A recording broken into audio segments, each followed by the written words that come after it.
Sveiki draugai, su jumis Haroldas, Kripto mokymų centras. Šiandieną šeštadienis, birželio 28 diena ir darome dienos analizę. Na ką, dar viena tyli diena markete, tylus savaitgalis, tokia labai tyla prieš audrą, aš taip nujaučiu kažkaip. Na, visą laiką, kai būna tokie periodai markete, kai tiesiog apmiršta viskas. Ir nieks nevyksta jau nuo trečiadienio, trečiadienis, ketvirtadienis, penktadienis. Realiai jau 4 dienas esam 1,7 procentų range ir price actionas visiškai numyręs. Tai jaučiu, kad ateina fejerverkai. Galit pažiūrėti, tarkim, kaip tai atrodė. Gerai, kas buvot markete, atsimenat vasario mėnesį, ne šiais metais. Irgi labai panašiai. Realiai nuo vasario pradžios iki čiūtne vasario galo visą mėnesį buvo labai tyla markete ir nieks nevyko, kiekvieną dieną nieks nevyksta. Ir po to buf. Tai tikiuosi fejerverkų, patrankos paruoštos, sistemos paruoštos. Sėdžiu spote, kol kas bet kurią, aišku, akimirką pasiruošęs jį numesti, jeigu gausiu invalidationą. Šiuo atveju tai vakarykščiam video aš nekėjau easy invalidationas, mes turim pivot pointą 105,8, kai mes turim Haroldo EMA daily charto, irgi sueina su šituo leveliu. Mes turime Alma indikatorius,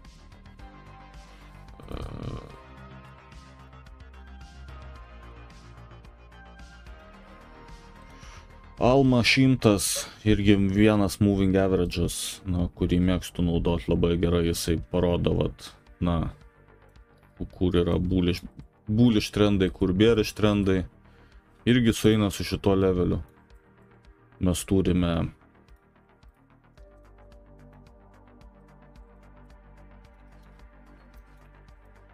$0.5 viso šito range'o.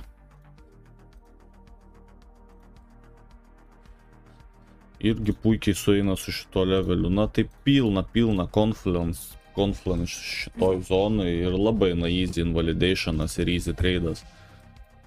Viskas, kas virš šitos zonos, nesvarbu kaip tai atrodo, viskas, kas virš šitos zonos, tas bullish. Viskas, kas pameta šią zoną ir žemiau šitos zonos, tas bearish. Tai kai tik šita zona bus pamesta, manau, iš karto reikia evakuotis iš visų longų ir targetas laus.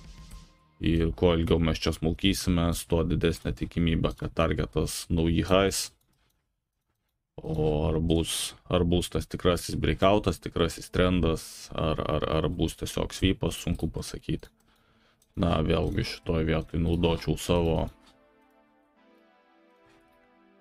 savo breakoutų sistemą. Tai yra close'as aukščiau 1,2, 114,7, jeigu mes įmame tik šitą range'ą. Jeigu mes įmame visą šitą didelį range'ą, tai būtų 116,6.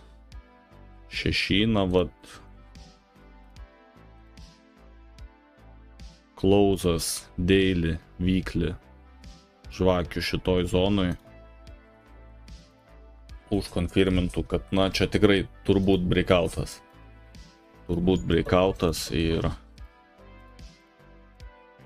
jau breakoutas, kuris turėtų negrįžti, ir momentumas turėtų nupušinti, panašiai kaip mes turėjom čia. Irgi, close'as aukščiau 1,2, stiprus close'as kiaurai ir viso, kita žvakė irgi tiesiai į viršų.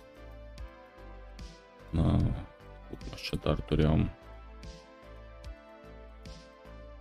Jau rodžiau tos pavyzdžius čia, Close'as čia dar grįžom po to retestinti ir po to bounce'as. Čia irgi close'as ir po to up only. Na va, tarkim čia, kur nebuvo close aukščiau ir gavos tik high sweepas ir tada grįžom dar atgal. Čia. Close'as aukščiau up only. Na, po to aišku, jeigu grįžom retestintą levelį, bet in the end vis tiek, na, tas levelis jau buvo kaip naujas bottomas, ne. Šitą vietą, ralis nuo lows. Na, irgi grįžom retestint ir čia šitoje vietoje tie, kas buvo markete, žinot, kas vyko, tai čia buvo tas bank kolapsas. Irgi čia kaip ir turėjo krypto subirėti nuo čia į visišką nulį, bet, na, buvo visiškai kitokia reakcija, negu visi tikėjasi, realiai bullrūno naujo pradžia. Čia sweepas buvo, nebuvo close aukščiau 1-2. Na, čia prie highs buvo irgi tik sweepas. Nebuvo close aukščiau 1-2. Na, tai kaip ir aišku, ne, naudojam mažesnį tą range'ą, tiek naudojam mūsų visą didelį range'ą. Ir kažkur šitose ribose reikia pamatyti daily close'ą, daily weekly. Kad, na, gaut confirmationą, kad čia tikrai gali būti tikras judesys. Viskas, kas pakyla aukščiau all time high, bet neužklausina aukščiau, na, bent jau šito levelio, ne, o ta geltonoji zona. Viskas čia greičiausiai gali būti tik tais false breakoutas, sweepas ir atgal. Atgal ten, iš kur atėjom.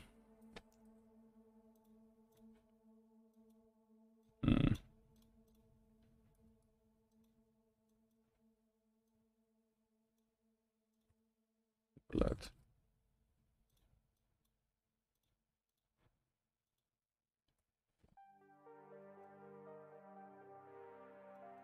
Nu va.